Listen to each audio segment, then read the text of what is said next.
Tonton Caporal Waraki. Mosso Wosamien qui m'a fait des Burkina Zanton, particulièrement au capitaine Ibrahim Traoré. Il faut des populations particulièrement Tomanin, Kawane, Toane. Il faut des Walwa d'Intoine. Il faut des Odigulene, Odangulene, Koanane. Il faut des Nitoine, Pure Farsia.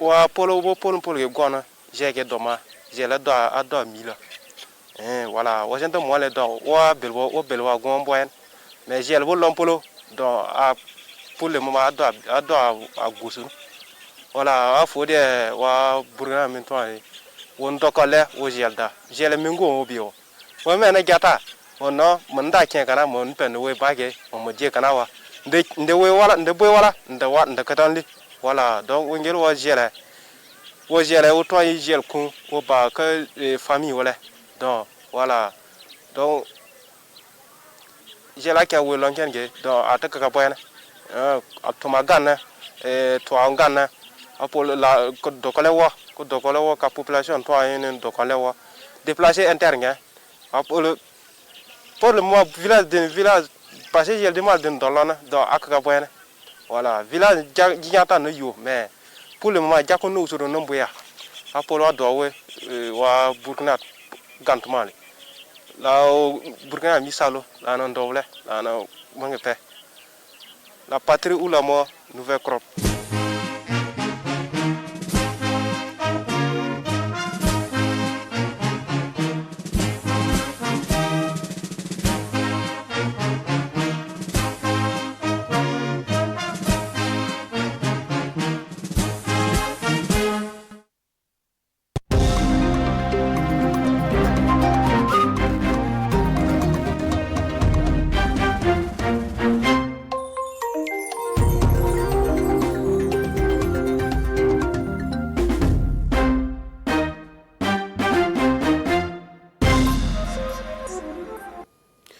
Madame, Messieurs, bonjour. 13h sur la télévision du Burkina. Bienvenue à tous. Symphonie diplomatique ce matin au palais présidentiel de Koulba à Ouagadougou. Une dizaine de diplomates ont présenté leur lettre de créance au président du Faso, le capitaine Ibrahim Traoré, signe du dynamisme diplomatique du Burkina Faso et de la place qu'occupe le pays dans le Conseil des Nations. Le ballet diplomatique à suivre en images en ouverture de journal.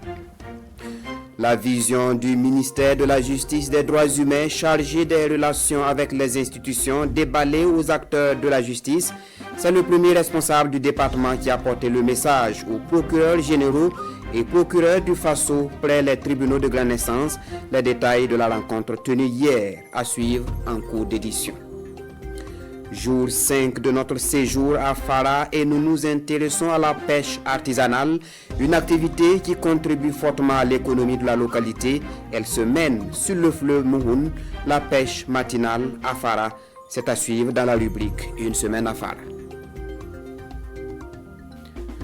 Ce sont là les titres. Merci de nous recevoir chez vous.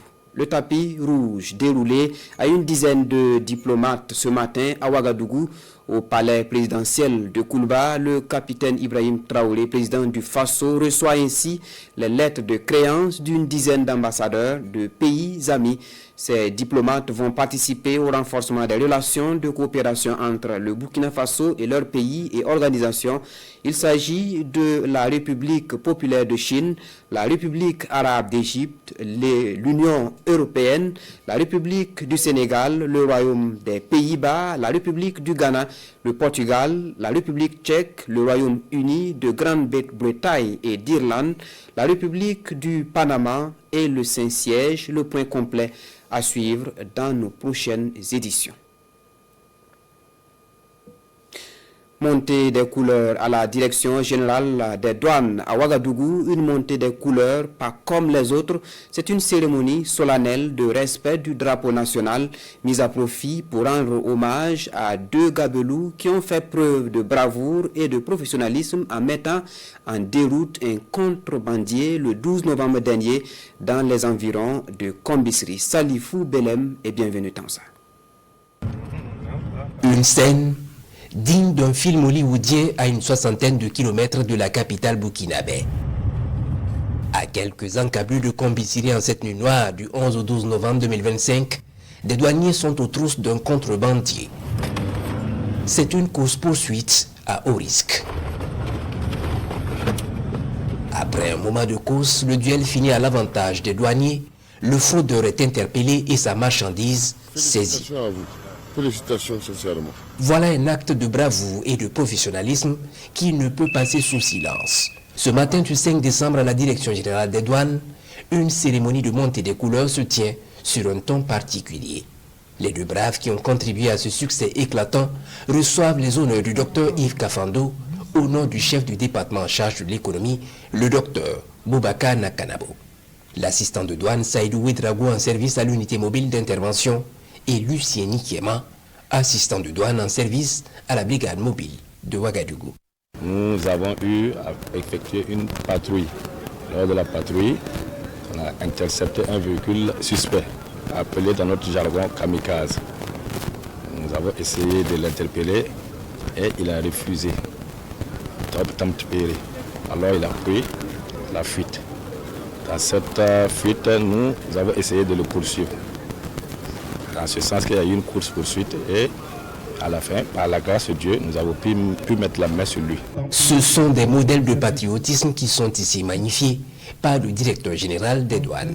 À travers cette activité, nous voulons dire aux autres collègues que toutes les fois que des actions pareilles vont être posées dans l'intérêt supérieur de la nation au cours donc de l'exercice de leurs fonctions, évidemment, nous serons toujours sensibles à cela.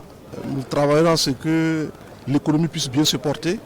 Et cela, c'est vraiment des actes qui vont permettre évidemment de pouvoir booster donc l'activité économique et commerciale de notre pays. Parce que les missions qui nous sont confiées sont des missions très complexes et de façon solitaire, ce n'est pas évident d'y arriver. Donc nous avons besoin de l'effort de tout un chacun de nous, parce qu'à tous les niveaux de travail, à tous les postes de travail, chacun a un acte à poser, chacun a un rôle à faire pour qu'ensemble nous puissions donc aboutir aux résultats escomptés. Et le docteur Yves Kafando de rappeler que ce n'est pas le moment de dormir sur les lauriers. Il faut continuer à travailler pour une administration douanière plus efficace et au service de la refondation de l'État. Le flambeau de la solidarité d'Aimé Sira poursuit son parcours dans les régions du Burkina Faso. Après plusieurs régions, dont récemment la région des Koulsé, le flambeau est arrivé hier dans la région du Nazino, dans la cité de l'Épervier. Les populations sont sorties nombreuses pour être témoins de la remise et manifester leur adhésion à l'initiative donc de l'exécutif burkinabé. Le film de la remise avec Paul Moyenga et Oumou Sissé. La région du Nazino reçoit officiellement le flambeau de la solidarité d'Aimé Sira. Une réception solennelle des mains du gouverneur de la région des Koulsé, le colonel-major Blaise Ouedraogo. Massadalo Yvette Nakoun Massano fait ensuite le tour de la place de la Nation de Manga pour présenter le flambeau. Le flambeau que nous recevons aujourd'hui n'est pas qu'un symbole. Intensifions les élans de générosité envers les personnes vulnérables par des actions telles que le partage des repas, l'assistance alimentaire, l'assistance sanitaire et hygiénique, des visites de courtoisie au profit des personnes vulnérables, des dons en nature. Le flambeau de la solidarité d'Aimé Sira, c'est la force du collectif, du partage et le retour à nos valeurs endogènes. L'arrivée de la caravane de la solidarité ici à Manga marque également le début de la campagne de collecte. Et en moins d'une trentaine de minutes, plus de 377 000 francs CFA sont collectés. Que ce soit en espèces ou en nature, si nous avons du céréal, si nous avons des vêtements que nous ne portons plus, mais qui sont de bonne qualité, nous avons des ustensiles de cuisine que nous avons déclassés et qui peuvent servir, c'est de ne pas hésiter. La collecte se tiendra jusqu'en janvier 2026 et les dons en nature et en espèces sont recevables au gouvernorat de la région du Nazino, dans les directions provinciales en charge de l'action humanitaire et dans les hauts commissariats des 3 provinces de la région que sont les provinces du Bazéga, du Naouri et du Zunduego. Le ministère de l'Action humanitaire et de la solidarité nationale en visite à l'unité de production artisanale Godé-UPA-Godé et au centre de formation, d'insertion et d'accompagnement au métier. Il s'agit donc pour le ministère de contribuer à travers cette sortie à la mise en exergue des valeurs endogènes de solidarité nationale, une action qui entre dans le cadre de la campagne nationale d'Aimé Sira. Sayouba Souri. Centre de formation, d'insertion et d'accompagnement au métier, CEFIAM Awara 2000. Ici on coupe, là on prend la mesure. La journée pour ces apprenants est la couture. Changer avec vous, voir ce que vous faites là et puis vous encourager. Dans cette ambiance, ils reçoivent une visite de la délégation des agents du ministère en charge de la solidarité nationale. Une initiative qui s'inscrit dans le cadre de la semaine thématique. Une semaine qui vise à mettre en lumière des actions de la femme et des structures de référence dans le but de briser les barrières entre hommes et femmes en termes de métier. Je fais la mécanique en 2e année. Et j'ai choisi ce métier parce que je sais pas, les garçons seulement qui peuvent faire ce métier. Les filles aussi peuvent apprendre la mécanique pour pouvoir s'en sortir demain. La visite se poursuit également à l'unité de production artisanale de Godé à Kamsonrin, dans l'arrondissement numéro 1 de la ville de Ouagadougou. Ici, le processus de la teinture est expliqué aux autres du jour, sans oublier les difficultés auxquelles fait face l'unité.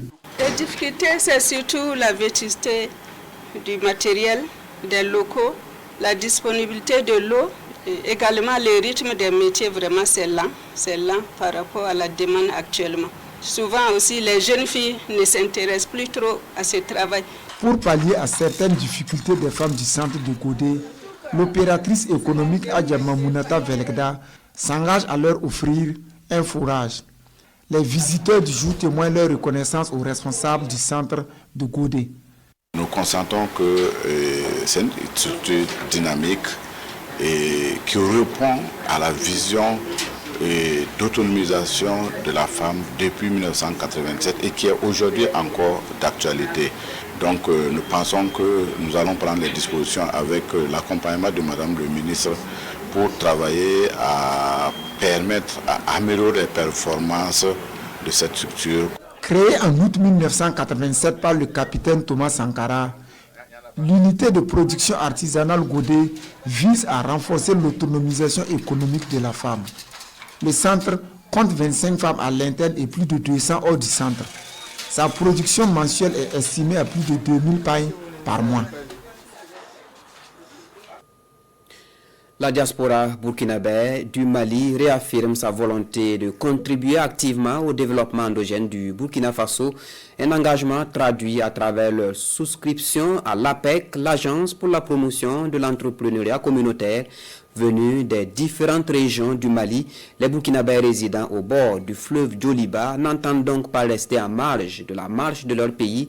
Issa Kanana est notre envoyé spécial à Bamako. Il ne veut pas rester en marge du nouvel élan entamé par sa mère patrie, le Burkina Faso, sous le leadership du capitaine Ibrahim Traoré. Depuis Toubakoura, à plus de 150 km de Bamako, où il réside depuis plus d'une vingtaine d'années, Isiaka Kone a fait le déplacement ce matin de la capitale malienne pour venir souscrire au programme de l'Agence pour l'entrepreneuriat communautaire. Je suis venu me souscrire pour que mon Faso doit avancer. J'aime bien mon Faso. Oui, j'aime bien le président aussi. Surtout, précisément les trois pays. Le Mali, le Niger, le Burkina Faso. L'amour et le développement endogène du Burkina Faso à travers l'engagement des Burkinabés de l'intérieur et de la diaspora. Un engagement patriotique qui guide également Ousmane Barrow et Daouda Ouattara au stand pays en plein cœur du Salon international de l'artisanat du Mali. Venus de Koulikoro, ils sont là pour se faire enrôler. C'est une très bonne initiative pour nous. Au retour au Faso, on sait en tout cas il y a des bonus qui nous attendent. Il y a des bonus qui nous attendent. Donc, arrivé au Faso, si tu gagnes ces bonus de l'APEC là, en tout cas, ça va t'arranger beaucoup, Inch'Allah. Ça nous concerne tous. Donc, il est demandé à tous les Burkinabés qui résident au Mali dans la diaspora de venir s'inscrire. À travers ces souscriptions, la diaspora du Mali réaffirme ainsi sa volonté de contribuer activement au développement endogène du pays des hommes intègres. À ce jour, nous avons enregistré une centaine de souscriptions depuis la mission précédente et jusqu'à présent, on sent vraiment de l'engouement, d'où ma voix qui est rouée ce matin parce que j'ai beaucoup parlé.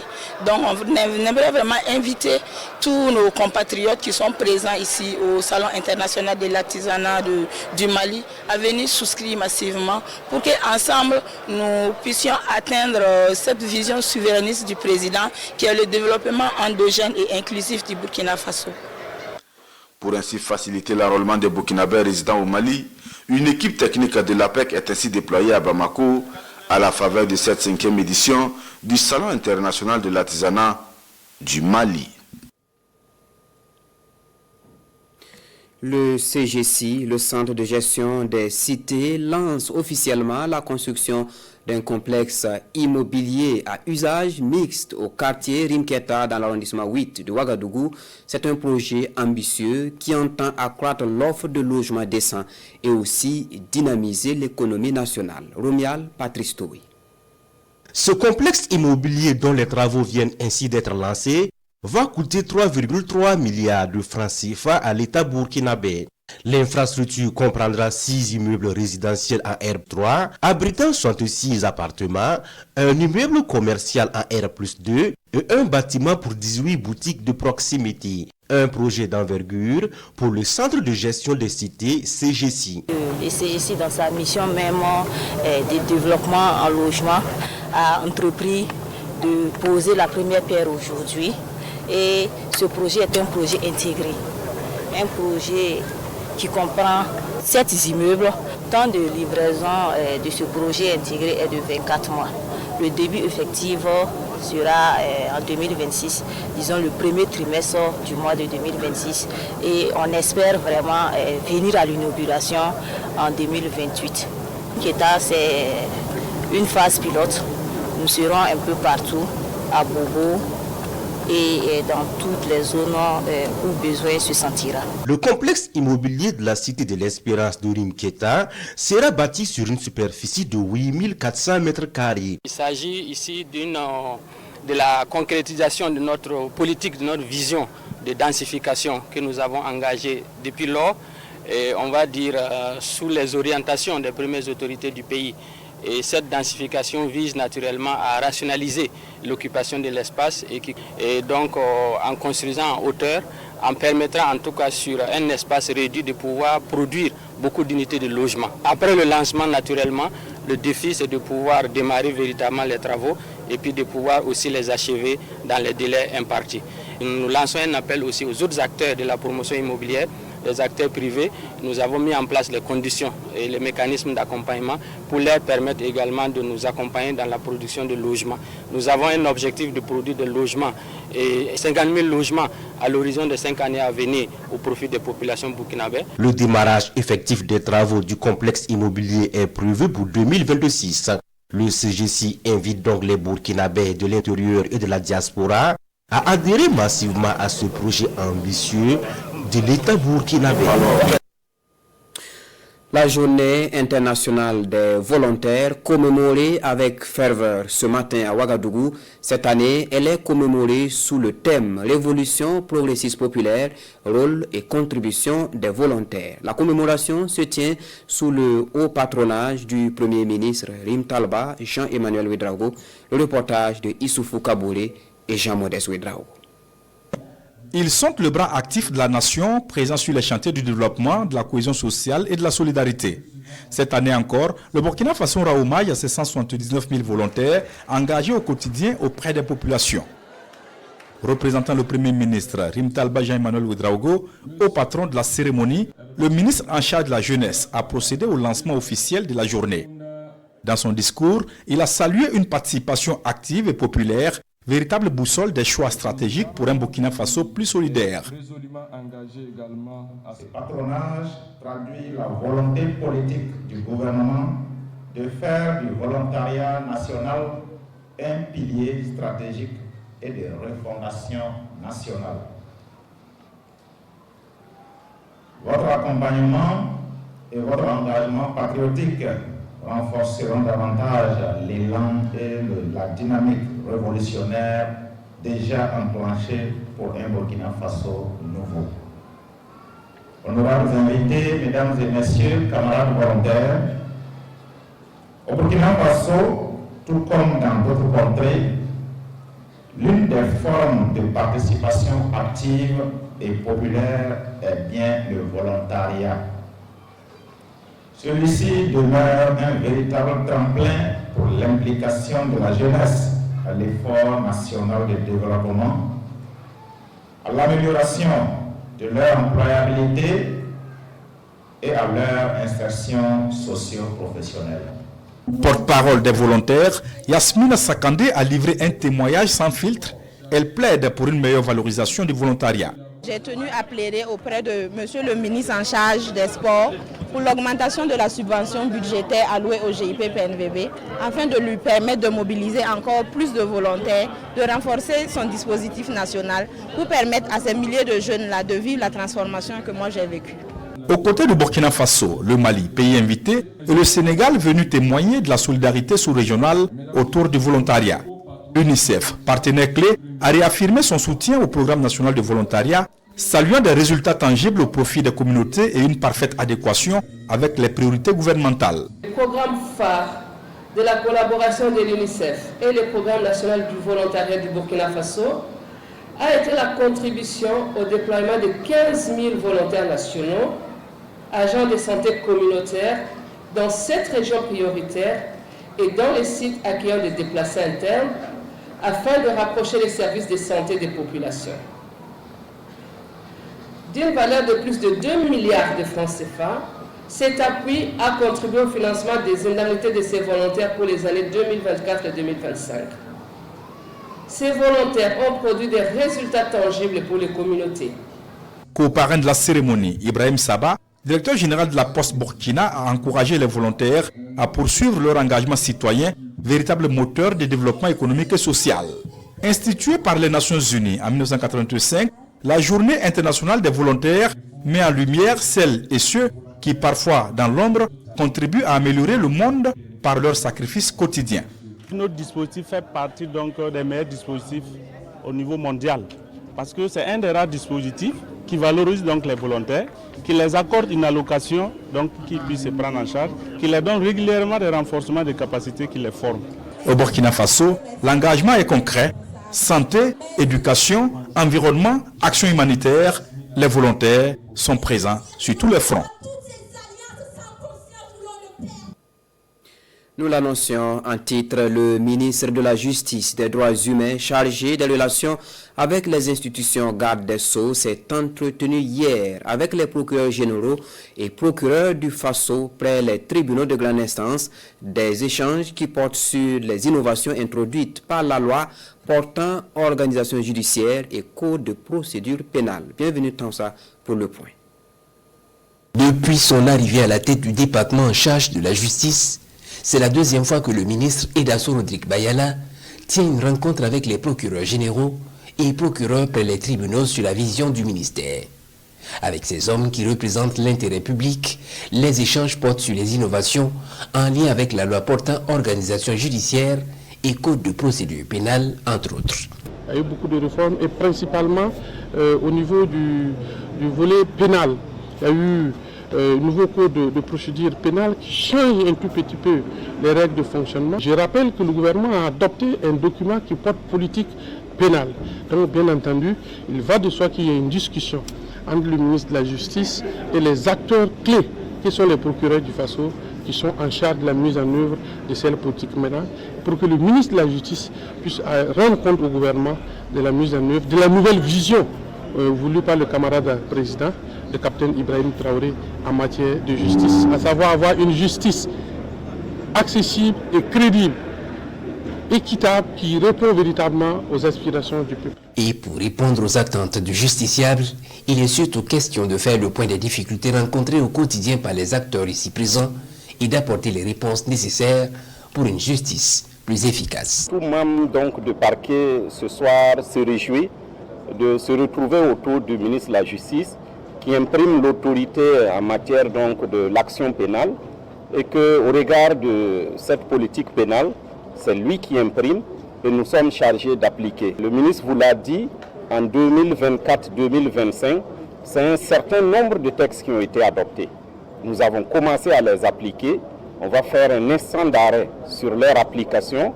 Nous allons remonter les difficultés.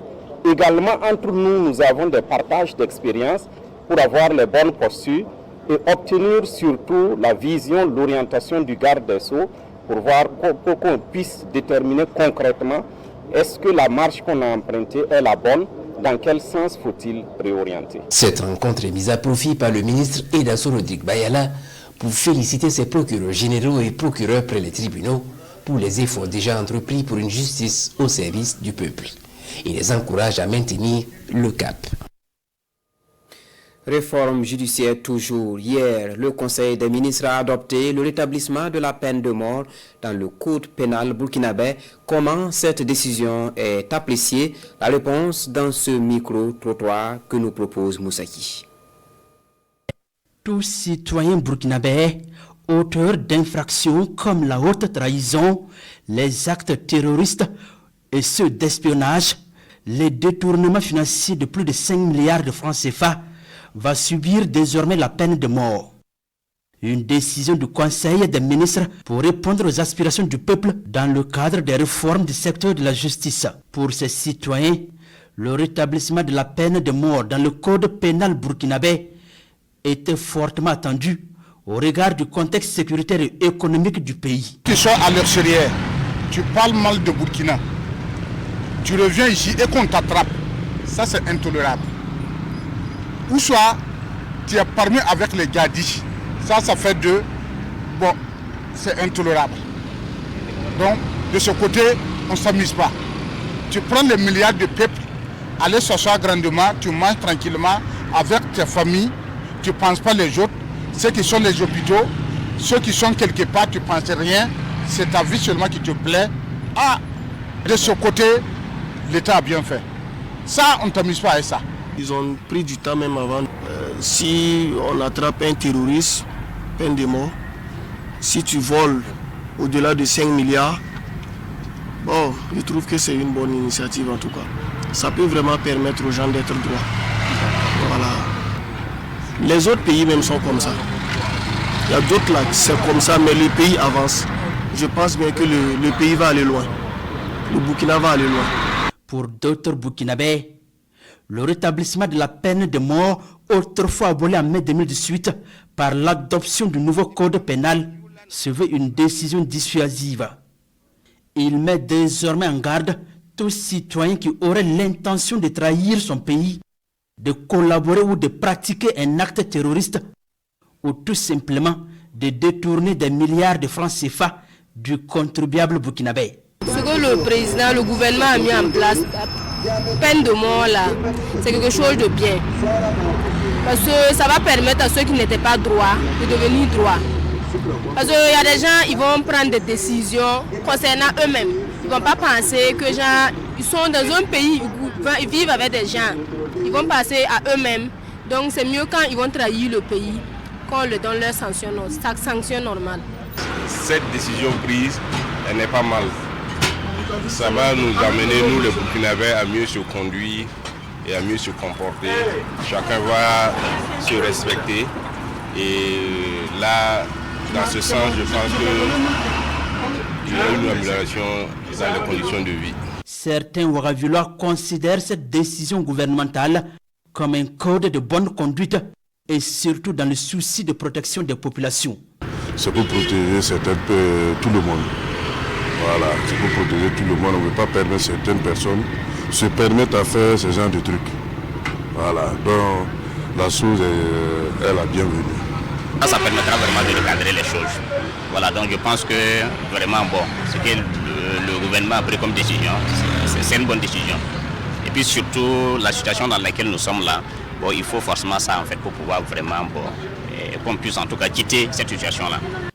Tous ces citoyens rencontrés saluent la décision qui vient une fois de plus montrer toute la sérénité dans l'affirmation de l'autorité de l'État pour le bonheur du peuple burkinabé.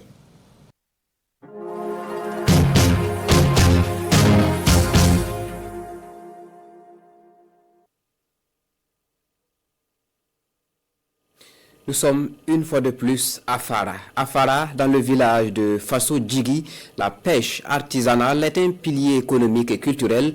Très tôt et chaque matin, au bord du fleuve Mouhoun, des hommes s'activent pour maintenir vivante cette pratique transmise de génération en génération. Notre équipe sur place a suivi un groupe de pêcheurs au fleuve. Vous allez le voir, de belles prises de silure fraîchement ressorties donc des eaux.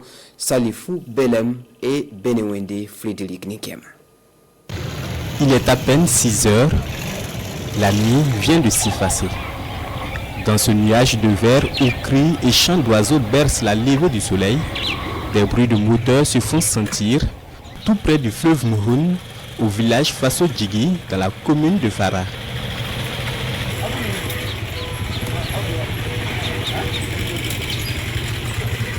Dans ce climat de froid glacial, apparaît un groupe de pêcheurs artisanaux. Quelques temps d'échange, et les voici, pagaie en main, prêts à embarquer en quête de poissons. Caméra et micro en main, nous sommes à leur côté à la pêche d'images et de sons.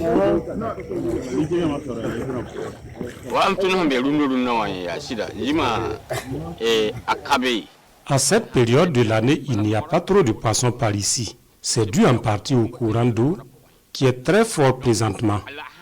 En plus, il faut reconnaître que le niveau de l'eau est assez élevé. La période propice, c'est quand la profondeur de l'eau ne dépasse pas 2 mètres, ou pendant la saison des pluies, quand l'eau déborde et s'étale à plus d'1 kilomètre. À cette période de l'année, il n'y a pas trop de poissons par ici. C'est dû en partie au courant d'eau qui est très fort présentement. En plus, il faut reconnaître que le niveau de l'eau est assez élevé. La période propice, c'est quand la profondeur de l'eau ne dépasse pas 2 mètres, ou pendant la saison des pluies, quand l'eau déborde et s'étale à plus d'1 kilomètre. Quand les uns déploient les filets, les autres, eux, laissent immerger ces longs chapelets d'hameçons. Dans cette commune, la pêche n'est pas seulement une activité économique. C'est aussi un héritage transmis de génération en génération. Chaque jour, avant même que le soleil ne se lève, les pêcheurs se rassemblent soit pour placer leurs outils, soit pour sortir les prises.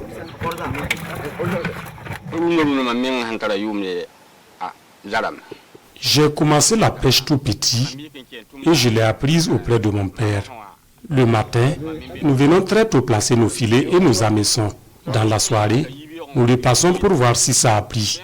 C'est une activité que nous menons au quotidien et il arrive parfois que chacun gagne ici plus de 60, 50 ou 40 kilos de poissons.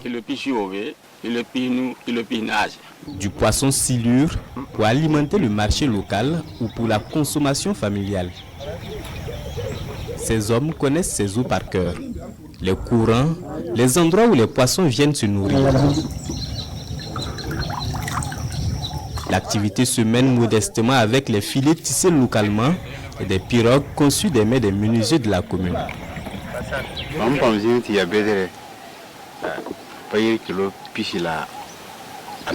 J'ai déjà eu un seul poisson qui, à lui seul, pesait 24 kilos. Un matin, je suis venu placer mon hameçon et, le lendemain matin, je reviens le sortir. Et qu'est-ce que je vois? Un gros poisson. Ce jour-là, c'était la joie totale. J'ai vendu ce poisson à plus de 15 000 francs CFA. À l'époque, il y avait plus de poissons qu'aujourd'hui, mais pas de marché. Aujourd'hui, c'est le contraire. En moyenne, dans le mois, mon revenu de la pêche se lève à environ 300 000 francs CFA quand c'est la bonne période. Entre passion et activité économique, la pêche dans cette contrée reste un héritage. Mais l'activité fait face à de nombreuses difficultés pour connaître un réel essor. La plus urgente à résoudre, la protection des eaux pour prévenir toute forme de pollution. La pratique de l'orpaillage nous inquiète. Par moments, on retrouve des gens tout près du fleuve, soit à la recherche de l'or, soit pour laver des minéraux. Avec les produits qu'ils utilisent, ils peuvent facilement polluer l'eau ou encore repousser les poissons. Après près de 2 heures passées sur les eaux du fleuve, il est déjà temps de ramer vers la terre ferme. En attendant de nouveau l'aube, rendez-vous est pris pour un peu plus tard dans l'après-midi pour les inspections. Tout autre chose à présent et dans le cadre de sa mission de formation d'ingénieur au service du développement national, l'école polytechnique de Ouagadougou tient sa deuxième session du cadre de concertation école-entreprise, une rencontre pour renforcer la collaboration entre le monde académique et celui professionnel. Le reportage de Moussaki. Les membres du cadre de concertation école-entreprise de l'école polytechnique de Ouagadougou en plein conclave dans la capitale burkinabé. Une rencontre pour une réflexion sur les actions à mener en vue de permettre aux étudiants ingénieurs d'intégrer facilement les entreprises. Le chef de l'État a dit que bientôt on ne demandera pas quel diplôme vous avez, mais on vous dirait qu'est-ce que vous savez faire. Tout simplement parce qu'on ne veut plus que les élèves de nos jours, les ingénieurs, les élèves aient seulement le diplôme, qu'ils n'aient pas la pratique. On se rencontre une fois par an pour réfléchir ensemble, école-entreprise, pour voir qu'est-ce qu'il faut faire pour qu'on puisse travailler en synergie ensemble pour les futurs ingénieurs. Pendant la formation, les enfants ils ont l'obligation de faire un stage de 1 mois en première année et ça ne se fait pas à l'école, ça se fait en entreprise. En deuxième année, ils ont un stage de 2 mois, ça ne se fait pas à l'école, ça se fait en entreprise. Et en troisième année, ils doivent faire un PFE, ça ne se fait pas à l'école, ça se fait en entreprise. Donc c'est dit comment on a vraiment besoin d'avoir l'accompagnement de l'entreprise. Donc c'est un cadre qui est initié pour que nous puissions échanger avec tous ceux qui sont nos partenaires, qui reçoivent nos enfants, pour faire le bilan. Pour les chefs d'entreprise, ce cadre de concertation permet aux parties prenantes de parler le même langage. Un rendez-vous qui permet à ces chefs d'entreprise d'exprimer leurs attentes vis-à-vis des stagiaires de l'école polytechnique de Ouagadougou. C'est la rencontre la bienvenue.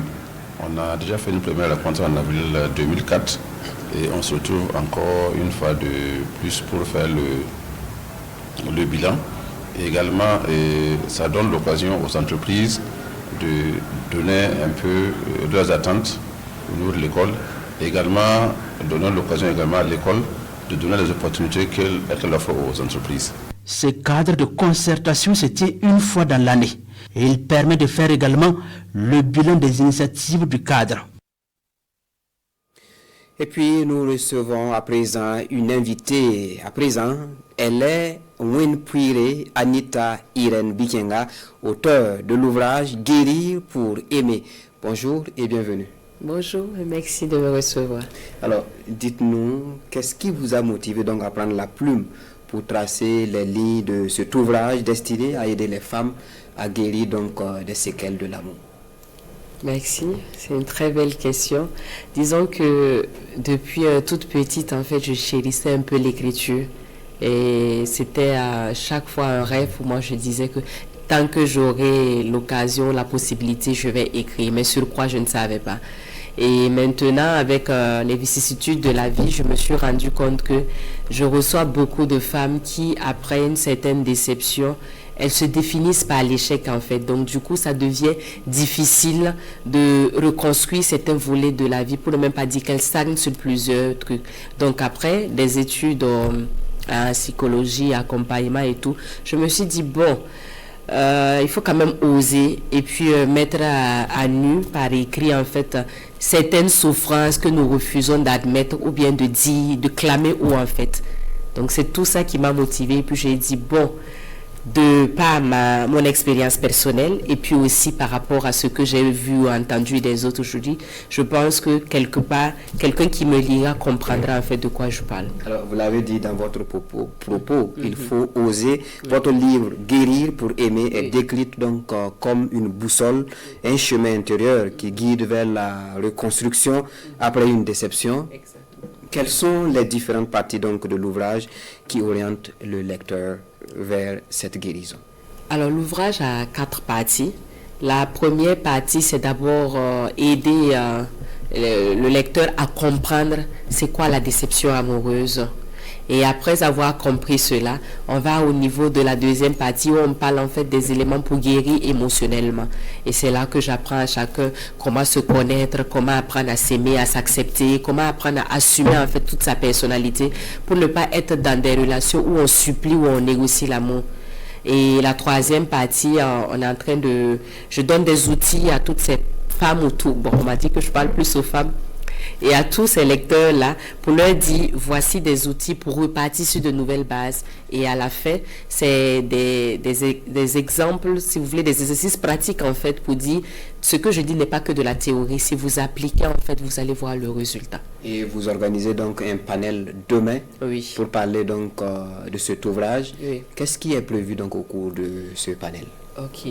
Déjà pour le panel, j'ai l'immense honneur d'être accompagnée par deux grandes personnalités que j'apprécie beaucoup, qui est Madame Bintou Diallo, celle même qui a préfacé mon livre, et on a aussi le coach Ezekiel Ouedraogo. Donc déjà, on va présenter en fait les grandes lignes du livre en fait pour permettre à toutes ces personnes-là qui ont lu le livre ou bien qui découvrent le livre de comprendre en fait qu'est-ce que le livre dit, quelles sont les différentes stratégies qu'on peut prendre en compte en fait pour guérir. Parce que ce n'est pas seulement des relations amoureuses qu'on peut guérir, on souffre parfois aussi des difficultés au niveau professionnel, amical et tout. Donc c'est ça. Et c'est aussi un espace en fait qu'on veut offrir en fait au public pour venir exposer ou si vous voulez, pour venir mettre des mots en fait sur leurs mots, les mots M-O-T-S sur les mots M-A-U-X en fait qu'ils traversent. Donc c'est ce plateau-là que nous offrons en fait à toutes ces personnes qui viendront. Et comme on a eu la chance que le ministre va patronner l'activité, je dis bon, ça dénote quand même du sérieux en fait qu'on veut apporter. Beaucoup de Burkinabés ne mettent pas un point d'honneur sur la santé mentale et c'est une façon pour moi de dire que il ne suffit pas d'être bien habillé, très belle, très jolie et puis au fond on souffre en fait. On a une personne détruite au monde quelque part. Donc c'est la main que je tends en fait à toutes ces personnes-là pour leur dire que s'il y a eu un échec, cet échec-là ne vous détermine pas, ne vous définit pas. Mais est-ce que vous avez un message donc à l'endroit des femmes et des filles à la veille de ce panel? Je leur dirais de faire l'effort de venir parce que comme on dit, elles viendront comprendre en fait pourquoi depuis toujours leurs relations n'ont pas marché. Elles viendront comprendre pourquoi, à un moment donné, il faut lâcher prise et se concentrer sur soi-même. Elles viendront comprendre aussi que l'amour ne se négocie pas. Et l'amour ne fait pas mal aussi. C'est aimer la mauvaise personne qui fait mal. Donc du coup, quand on veut réussir sa vie de façon globale, il ne suffit pas en fait de se concentrer sur le volet professionnel. Il faut pouvoir réussir aussi le volet personnel, le volet relationnel et émotionnel.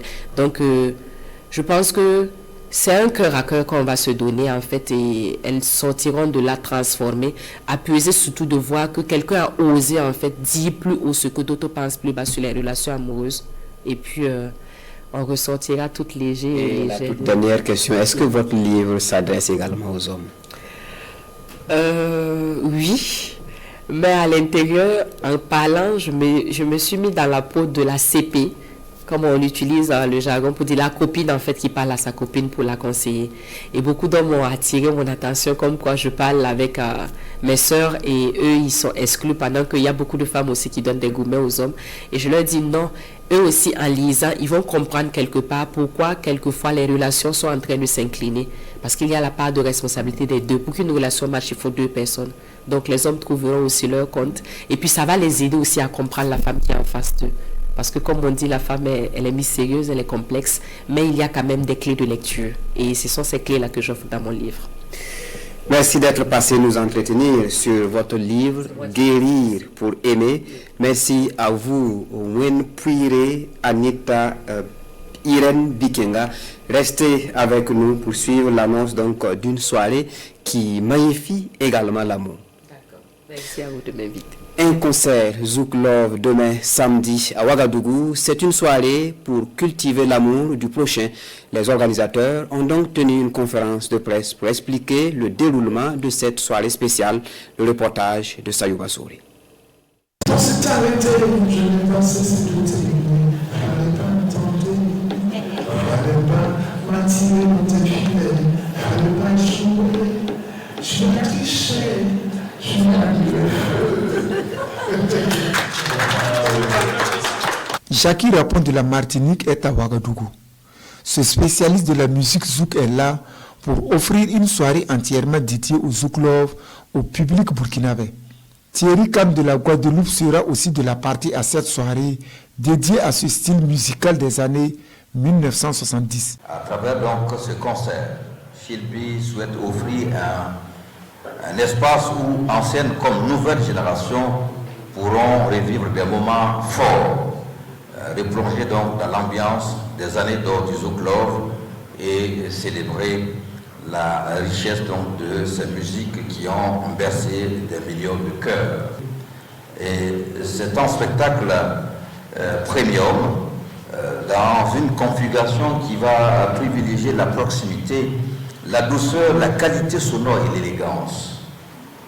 Le public vivra donc 3 prestations exceptionnelles, on le disait tantôt, accompagnées d'un orchestre live et d'une scénographie immersive, pensée pour replonger chacun dans l'univers authentique de Zouklov. Star burkinabé Ameti Meria, l'une des pionnières de la musique afro-urbaine aux colorations mandingues au Burkina Faso, accompagne l'organisation de cette soirée du Zouklov de Ouagadougou.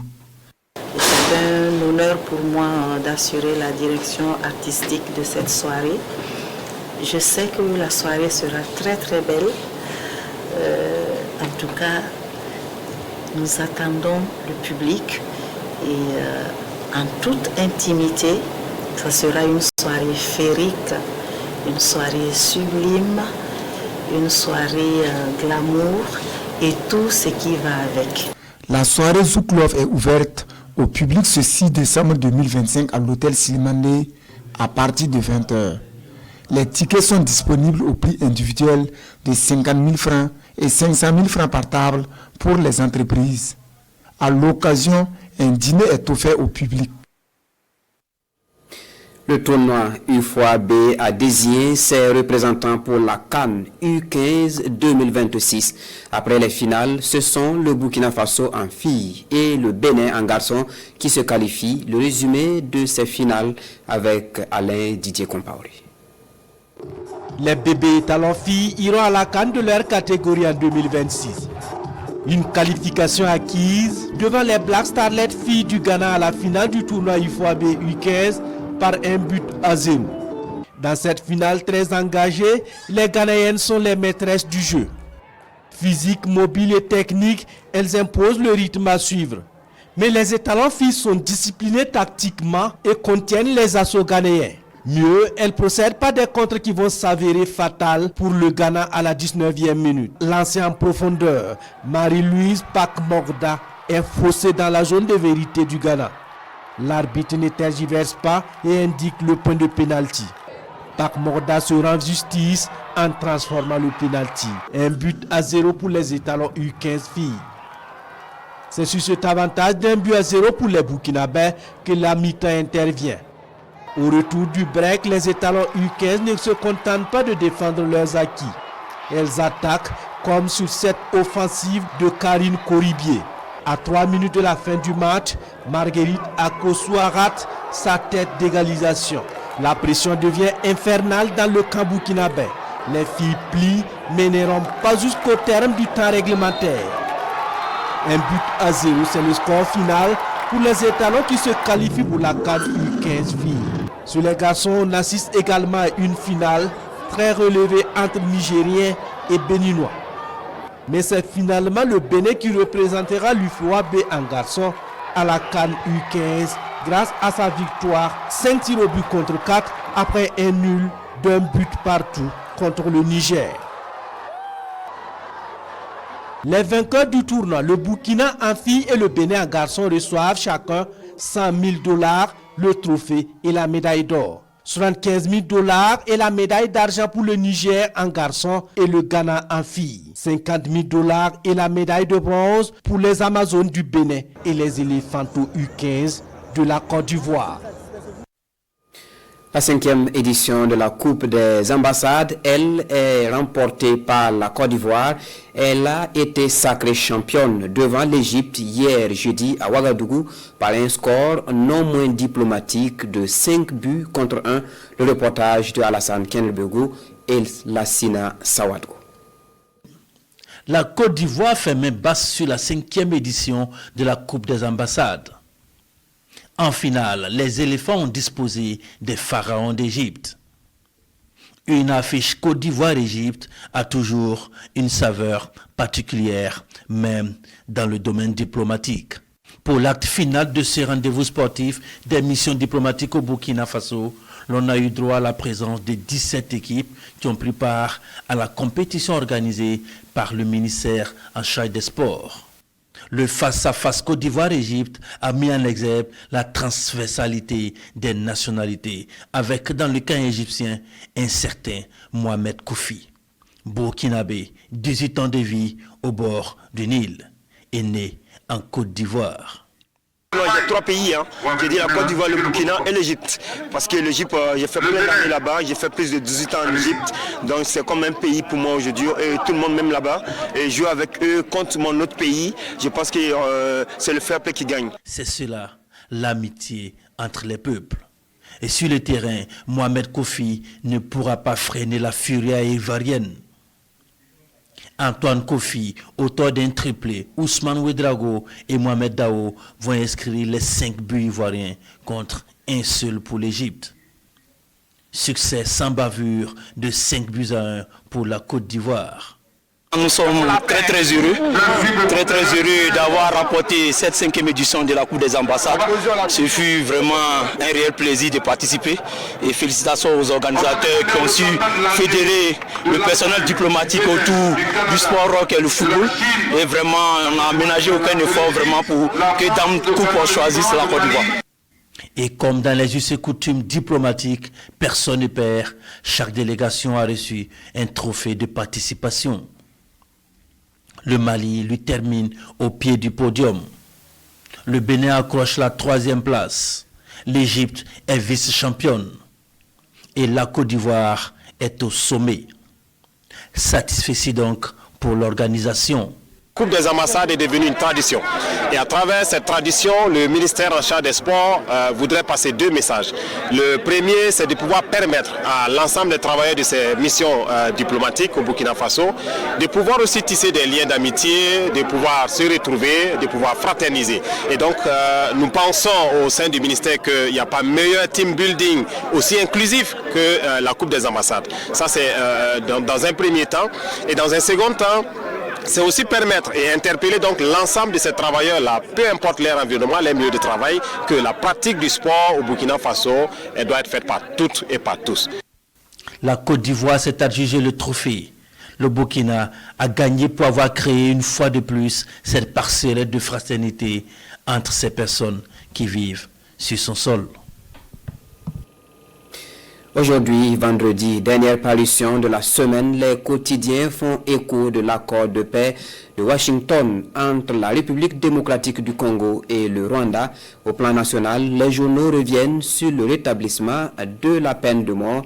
La lecture croisée des quotidiens signée par Mariama Tamboura. Le gouvernement adopte un projet de loi portant code pénal. Principale information à lire dans les parutions du jour. Selon le ministre en charge de la justice cité par le journal Le Pays, ce projet de loi s'inscrit dans la dynamique des réformes globales du secteur pour une justice qui répond aux aspirations profondes du peuple. Ce projet de loi rétablit la peine de mort pour un certain nombre d'infractions que sont la haute trahison, les actes de terrorisme, les actes d'espionnage, entre autres. Il consacre également le travail d'intérêt général comme une peine principale et sanctionne la promotion et les pratiques homosexuelles et assimilées, précise toujours Le Pays. Le journal Le Quotidien voit en cette décision un acte fort, un acte souverain qui répond à une demande populaire de fermeté face à l'idée terroriste qui déchire notre tissu social et face aux menaces internes et externes visant la stabilité de l'État. Le retour de la peine de mort est dissuasif dans le contexte sécuritaire actuel, estime aujourd'hui au Faso. Mais comment sera-t-elle appliquée? Quand sera-t-il de la grâce présidentielle? Réponse lors de la validation du texte à l'ALT. Autre actualité, accord de paix entre Kagame et Tshisekedi. La Pax Americana va-t-elle se dissoudre dans les Grands Lacs, s'interroge l'observateur Palga qui explique que les illustres hôtes de Donald Trump ont paraphé l'accord global de paix en RDC sous l'égide du président américain qui, le moins qu'on puisse dire, n'a pas chômé sur le dossier. Pour le journal Le Pays, cet accord de Washington a été plus signé au nom de certains intérêts cachés que pour le retour de la paix.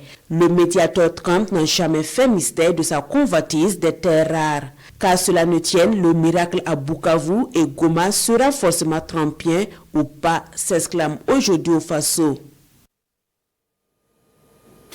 Ainsi s'achève cette édition. Merci de toujours vous informer sur la télévision du Burkina. Bon après-midi à chacun de vous.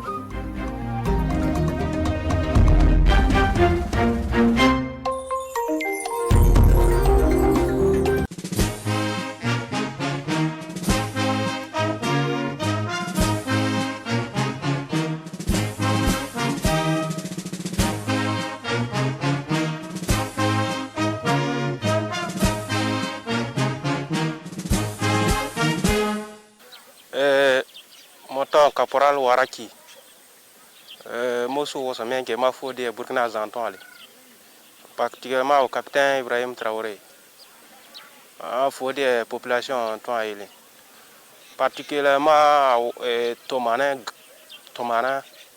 Kawana, Toane, a fait des Walwa d'Intoine, a fait des Odiglene, Odanglene, Kouanane, a fait des Nitoine, Pierre Farsia. Wa polo ke gona j'ai que doma j'ai la doa ado mila voilà wa gente mo le do wa belwa gon boyen mais j'ai le bolon polo donc pour le moment ado a gosun voilà a faut de wa burna min to won to kale o gelda j'ai le mingo obio wa me na gata ono mun da ken kana mun pen we bage o mo je kana wa nde we wala nde boy wala nde katanli. Voilà, donc on gèle autant il gèle qu'on au bas que les familles voilà. Donc voilà.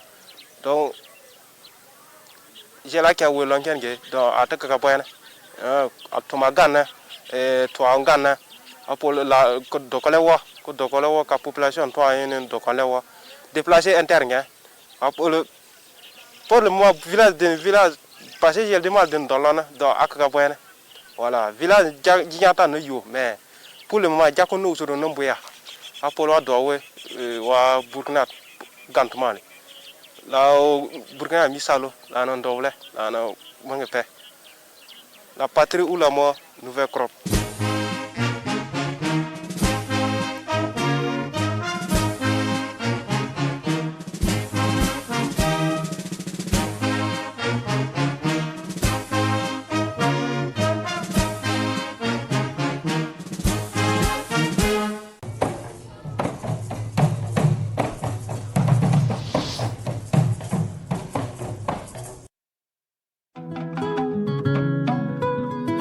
Faire bien manger sa famille est toujours un devoir et plaisir pour Leïla.